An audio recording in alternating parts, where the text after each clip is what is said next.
Millions of jobs have already disappeared across the UK, and most people didn't even notice. No sirens. No breaking news countdowns. No dramatic speeches. Just quieter offices, fewer emails, contracts not renewed, and temporary changes that somehow never reversed. Here's the uncomfortable question no one is really asking. If millions are losing jobs without panic headlines, what does that say about what's coming next? This isn't a short-term wobble or a normal economic cycle. Labor data, productivity research, and workplace behavior all point to the same pattern. Work itself is being reshaped, silently and permanently. And the danger isn't just losing a job, it's losing clarity while it happens. In this video, I'll break down what's really going on, why it matters to you personally, and how to stay mentally sharp and practically prepared as this shift accelerates. Number 1. The silent job cuts. What makes the current wave of job losses so dangerous is not how loud it is, but how quiet. Most people imagine layoffs as dramatic events, packed meeting rooms, urgent emails, headlines flashing across the news. But that is no longer how work disappears. Today, jobs fade out quietly. Contracts are simply not renewed. Shifts are reduced, for now. Freelance work dries up without explanation. Departments stop replacing people who leave. On paper, many of these workers are still counted as employed, which is why the official numbers often look calmer than reality. But in real life, the work has already gone. If you felt your workload shrink, your hours cut, or your role slowly narrowed, you've already seen this process in action. It doesn't feel like a crisis in the moment. It feels like a pause, a temporary adjustment, something that will surely return. That assumption is what makes it risky. Quiet job cuts create a false sense of security. When there's no public announcement, people delay action. They tell themselves it's seasonal, that budgets will reset, that demand will bounce back. Meanwhile, companies use this silence strategically. Reducing hours or letting contracts expire avoids legal complications, bad press, and internal panic. From a business perspective, it's cleaner. From a worker's perspective, it's destabilizing. You're technically still in, but your future is already uncertain. This is why many people don't say they've lost a job. They say there's less work than before. That phrase shows up again and again, across industries, across age groups. Silence, however, does not equal safety. In fact, it often signals the opposite. When companies cut loudly, it's usually because they're reacting to a sudden shock. When they cut quietly, it's because they're planning long-term. They are testing how much work can be done with fewer people, fewer hours, and lower costs. Once they learn that lesson, there is rarely a reason to go back. That's why these silent cuts matter so much. They don't feel alarming enough to trigger change, yet they steadily erode income, confidence, and control. Recognizing this pattern early isn't about panic. It's about understanding that less work is often the first stage of no work at all. Number 2. Why this time is different. In past recessions, job losses usually followed a familiar pattern. Demand dropped, companies panicked, people were laid off, and once the economy recovered, many of those jobs came back. The assumption was simple: if you could just hold on long enough, things would return to normal. That belief still shapes how many people view the current situation. But this time, the forces behind job losses are very different, and that's why relying on old expectations is risky. What's happening now isn't just a slowdown, it's a redesign of how work gets done. One of the biggest differences is automation. In earlier downturns, companies cut people because they had no choice. Today, they often discover they don't need as many people as they thought. Software handles scheduling, reporting, customer queries, and even basic decision-making. Tasks that once required several employees can now be managed by one person with the right tools. Artificial intelligence accelerates this shift by taking over repetitive, predictable work across offices, not just factories. This doesn't mean entire jobs vanish overnight, but it does mean parts of many roles quietly disappear. When those tasks don't come back, neither do the hours or the headcount attached to them. Another key difference is permanent cost trimming. After years of uncertainty, companies have become allergic to fixed expenses. Full-time roles, long-term contracts, and large teams are seen as risks rather than strengths. Instead of expanding again after a rough period, businesses aim to stay lean. They test how far they can stretch smaller teams and then lock that structure in. Once a company learns it can operate with fewer people, reversing that decision feels unnecessary. Efficiency becomes the new baseline, not a temporary measure. This is why many roles won't return in the same form, even if the economy improves. The job title might still exist, but the scope shrinks, the security weakens, and the expectations increase. Understanding this difference matters because it changes how people should respond. Waiting for a return to normal assumes the system is paused. In reality, it's already moving forward, just in a quieter, more permanent direction. Number 3. The age group at risk. When people talk about job insecurity, the focus often lands on younger workers, graduates, first jobs, or entry-level roles. But in reality, the age group under the most pressure right now sits much higher up the ladder. Workers between 35 and 65 are facing a very different kind of risk, one that doesn't come from lack of effort or ability, but from how modern workplaces now make decisions. For decades, experience was seen as protection. The longer you stayed, the safer you became. Today, that assumption no longer holds in the same way. One reason is cost. Experienced workers tend to earn more, receive better benefits, and carry institutional knowledge that once made them indispensable. But in an environment obsessed with efficiency, those same strengths can turn into vulnerabilities. When companies look to cut costs quietly, higher salaries stand out immediately. It's not personal, and it's not a judgment on performance. It's a spreadsheet decision. At the same time, parts of many senior roles are now supported or replaced by software, reducing the need for large, layered teams. This means experience still matters, but it doesn't always justify the same headcount or pay structure as before. There's also the reality of fixed responsibilities. People in this age group are far more likely to have mortgages, dependents, or elderly parents relying on them. That creates pressure to stay put, even when warning signs appear. Unlike younger workers, who may feel they can pivot quickly or take risks, mid to late career workers often prioritize stability. Ironically, that desire for stability can delay necessary adjustments. Staying in a shrinking role can feel safer than stepping into uncertainty, even when the long-term risk is higher. What makes this situation particularly challenging is how subtle it feels. There's often no dramatic moment of failure. Instead, projects slow down, teams shrink, and opportunities quietly disappear. Performance reviews stay positive, but growth stalls. The danger isn't immediate unemployment, it's being gradually sidelined without noticing. Recognizing this pattern isn't about fear. It's about realism. Understanding that experience alone is no longer a shield allows people to respond thoughtfully, rather than being caught off guard by changes they assumed wouldn't reach them. Number 4. Work without stability. When stability disappears, work itself begins to change. Not just in structure, but in how people think, feel, and perform every day. Uncertainty creates a constant background noise in the mind. Even when nothing has gone wrong yet, the possibility that it might is enough to alter behavior. People start checking emails more often, responding faster than necessary, and saying yes to everything. The goal quietly shifts from doing meaningful work to simply proving presence. This isn't driven by ambition, it's driven by fear of being seen as expendable. One of the first responses to unstable work is overworking. Longer hours feel like protection, as if effort can compensate for insecurity. But this approach has limits. When the brain stays in alert mode for too long, fatigue builds quickly. Decision-making slows, creativity drops, and small tasks begin to feel overwhelming. Burnout doesn't arrive with a dramatic collapse. It creeps in through constant tension. People are technically working more, yet producing less of real value. Productivity becomes busy rather than effective. Unstable work also damages the ability to plan. When you don't know whether your role, hours, or income will still exist in 6 months, long-term thinking feels pointless. People stop investing deeply in projects, skills, or strategies because the future feels unreliable. This short-term mindset creates a vicious cycle. The less people plan, the more reactive they become. The more reactive they are, the harder it is to regain control.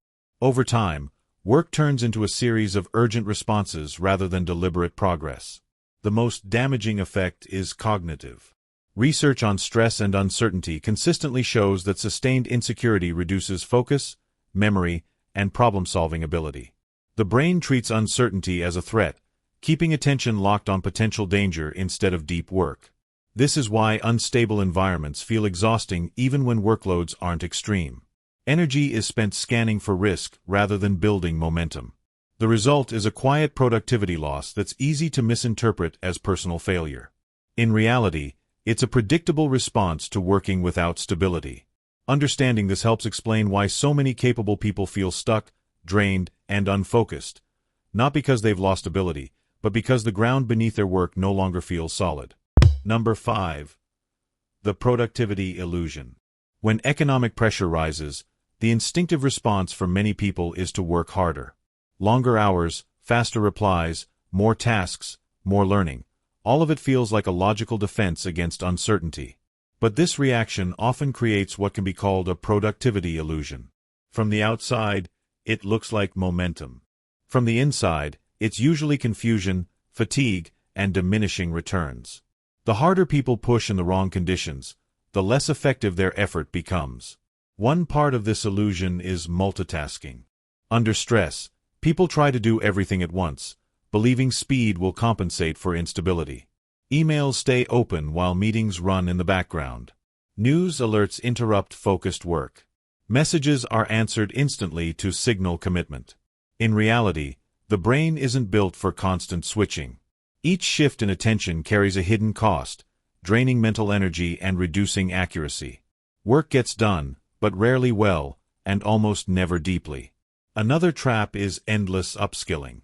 Learning new tools and skills is valuable, but during uncertainty it can turn into a form of avoidance. People sign up for courses, watch tutorials, and collect certificates without a clear strategy. The activity feels productive, yet it often lacks direction. Instead of strengthening a role or opening new opportunities, it creates mental clutter and a constant feeling of being behind. The pressure to always be learning becomes another source of stress rather than empowerment. Research into stress and cognition shows why this approach backfires. Chronic stress reduces working memory, focus, and problem-solving ability. The brain shifts into survival mode, prioritizing immediate threats over long-term thinking. This makes complex tasks harder and slows learning itself. In other words, stress doesn't just reduce productivity, it changes how the brain functions while trying to be productive. This is why productivity during economic stress needs a different definition. It's not about speed, volume, or visible effort. It's about clarity. Knowing what matters, what doesn't, and where limited energy should go. Clear priorities outperform frantic activity every time. When clarity replaces urgency, effort becomes more targeted, decisions improve, and real progress becomes possible, even in uncertain conditions. Number 6. Attention under attack. In times of uncertainty, attention becomes one of the most valuable and most exploited resources. News cycles thrive on urgency, and social media thrives on emotion. Together, they create a constant stream of alerts, opinions, and predictions that keep the mind in a state of low-level alarm. Every headline feels important, every update feels relevant, and every scroll promises clarity. In reality, most of it adds noise rather than understanding. Fear spreads faster than facts, and repetition creates the illusion that danger is everywhere, all the time. Doom scrolling is one of the most common responses to this environment. People check the news not to feel informed, but to feel prepared. The problem is that preparation never arrives. Each negative story leads to another, and uncertainty grows rather than shrinks. Alongside this comes comparison pressure. Social media feeds are filled with people announcing new roles, career pivots, and personal wins, often without context. During stable times, this can feel motivating. During economic stress, it often feels threatening. The mind starts asking uncomfortable questions. Why them and not me? Am I already falling behind? As attention fragments, focus becomes shallow. Instead of sustained concentration, work is broken into short bursts interrupted by updates, messages, and mental noise. Even when sitting still, the mind jumps ahead, scanning for risk or opportunity. This fragmented attention makes complex thinking harder. Planning, problem-solving, and strategic decisions require uninterrupted mental space, something that becomes rare when attention is constantly under attack. The consequences show up quietly in career decisions. People react instead of reflect. They chase trends rather than fit. They accept roles out of fear rather than alignment. They abandon useful paths too early or cling to shrinking ones for too long. None of this comes from lack of intelligence or effort. It comes from a mind overloaded with signals, unable to separate what matters from what merely demands attention. When attention is scattered, judgment weakens. That's why controlling attention isn't about ignoring reality. It's about choosing which information deserves access to your thinking. In an unstable environment, attention discipline becomes a form of protection. Without it, even well-intentioned decisions can drift off course, guided more by noise than by clarity. Number 7. Regaining control. When uncertainty dominates the environment, the idea of control can feel unrealistic. Many people wait for motivation, confidence, or clarity to return before changing how they work. The problem is that those feelings rarely arrive on their own. Control, in unstable times, doesn't come from emotion, it comes from systems. Small, deliberate structures create stability even when the outside world feels unpredictable. One of the most effective steps is time-bounded news intake. Staying informed matters, but constant exposure doesn't increase understanding, it increases anxiety. Limiting news consumption to a fixed window, once or twice a day, prevents fear from leaking into every hour. This simple boundary stops headlines from dictating mood and focus. Instead of reacting all day, the mind regains space to process information calmly and rationally. Another powerful shift is protecting focused daily work blocks. In uncertain conditions, deep focus often feels like a luxury, but it is actually a necessity. Setting aside even 1 or 2 uninterrupted blocks of time each day allows meaningful progress to happen.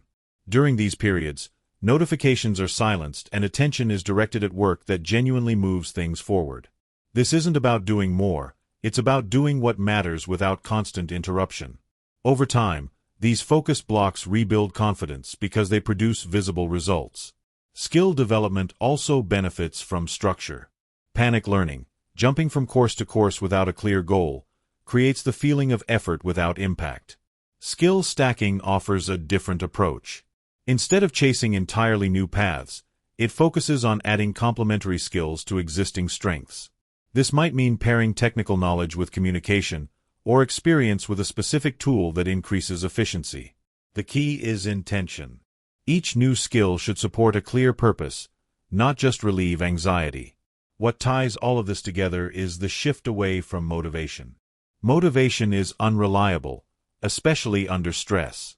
Systems, on the other hand, function regardless of mood. They reduce decision fatigue, protect attention, and create forward movement even on difficult days.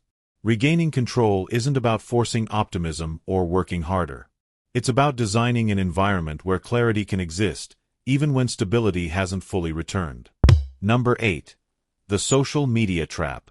Social media has a way of rewriting reality, especially during uncertain economic times. When jobs feel unstable and the future unclear, online platforms flood feeds with stories of sudden success. Career pivots that worked overnight, businesses launched in months, people who escaped instability through one bold move. These stories are compelling, but they are also deeply misleading.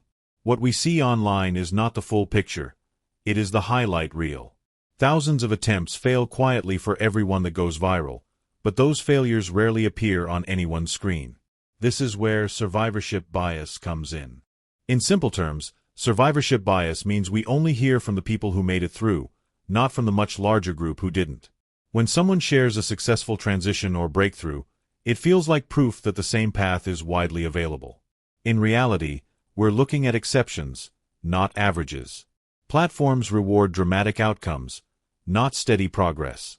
As a result, people start measuring themselves against rare wins, believing they are falling behind when they're actually experiencing a very normal process. Constant comparison has real consequences. Confidence erodes slowly as people question their choices, pace, and abilities. Focus weakens as attention drifts toward what others are doing rather than what truly fits. Instead of building depth, people chase visibility. Instead of refining skills, they chase trends. The mind becomes occupied with what might work, rather than what makes sense. Over time, this pressure leads to scattered effort and a feeling of never doing enough, no matter how hard one works. Intentional use of social platforms changes this dynamic. Rather than endless scrolling, social media becomes a tool with clear boundaries. Time limits reduce exposure to noise. Purpose-driven use, learning, networking, or staying informed, replaces passive consumption. When platforms are treated as resources rather than environments, their influence shrinks. This doesn't require quitting social media entirely. It requires choosing when and why it's used. In an unstable world, protecting confidence and focus matters more than keeping up with every story. Limiting comparison restores mental space, and with it, the ability to make grounded, personal decisions. Number 9. What comes next? Looking ahead, the most important thing to understand is that the future of work is unlikely to move backward. The trends already in motion point toward fewer permanent roles and more fragmented forms of employment. This doesn't mean that work disappears altogether, but it does mean it changes shape. Full-time positions with long-term security are becoming rarer, while project-based work, hybrid roles, and flexible arrangements become more common. For some, this shift offers freedom. For others, it introduces uncertainty. The difference often comes down to preparation and awareness. Fragmented work changes how careers develop. Instead of one clear ladder, people navigate a series of stepping stones. Income may come from multiple sources rather than a single employer. Roles may evolve faster, with responsibilities expanding or shrinking depending on demand. This structure rewards adaptability but can feel unsettling to those raised on the promise of stability. The danger isn't the change itself, it's being mentally anchored to an older model while the system moves on. Early awareness plays a crucial role in reducing shock. When change arrives unexpectedly, it feels personal and overwhelming. When it's anticipated, it becomes manageable. People who understand these trends are less likely to panic when roles shift or contracts end. They expect adjustment and plan accordingly. This mindset doesn't remove risk, but it softens its impact. Instead of reacting emotionally, decisions become more measured and strategic.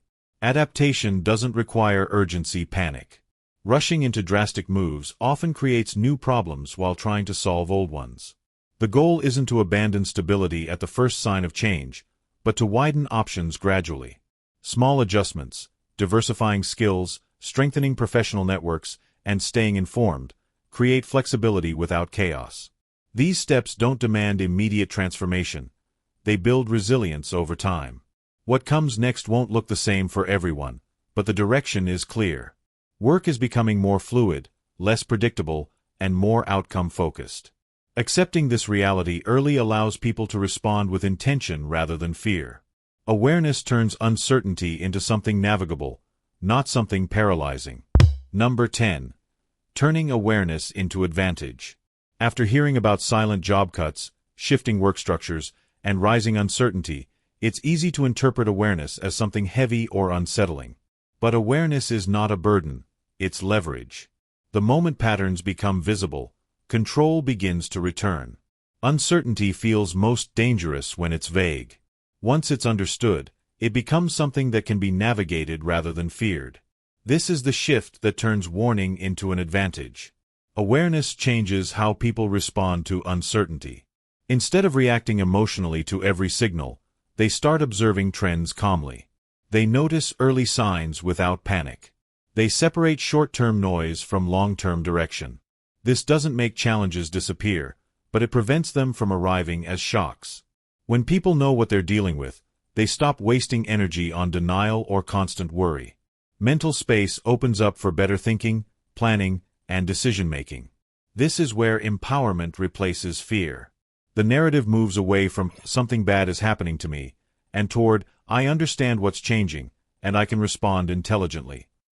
That shift alone improves confidence. It reminds people that they still have agency, even in systems they don't control. Awareness doesn't demand drastic action.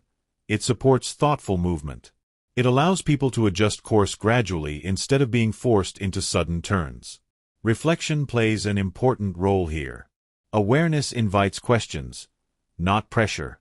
What parts of my work still add real value? Where am I relying on assumptions that may no longer hold? Which skills, habits, or structures give me the most stability right now? These questions don't need immediate answers. Their purpose is to guide attention toward what matters, rather than what alarms. Emotionally, awareness acts as preparation. Change is less frightening when it's expected. When people understand the forces shaping work, they're less likely to take shifts personally or feel blindsided by them. This emotional readiness doesn't remove uncertainty, but it reduces its sting. Instead of feeling trapped or powerless, people feel informed and capable. In that state, awareness becomes more than knowledge. It becomes an advantage that supports clarity, resilience, and calm forward movement. Awareness is your real advantage, because once you understand what's changing, you're no longer reacting blindly, you're choosing deliberately. I'd really like to hear your perspective, not just opinions but real experiences. What changes are you noticing around you that others aren't talking about yet? If this breakdown helped, take a moment to watch our previous video where we go deeper into navigating uncertainty with clarity, not panic. We spend countless hours researching, analyzing, and simplifying complex shifts like this, so if you value calm, research-driven insights, please support the channel by subscribing. It's just one click.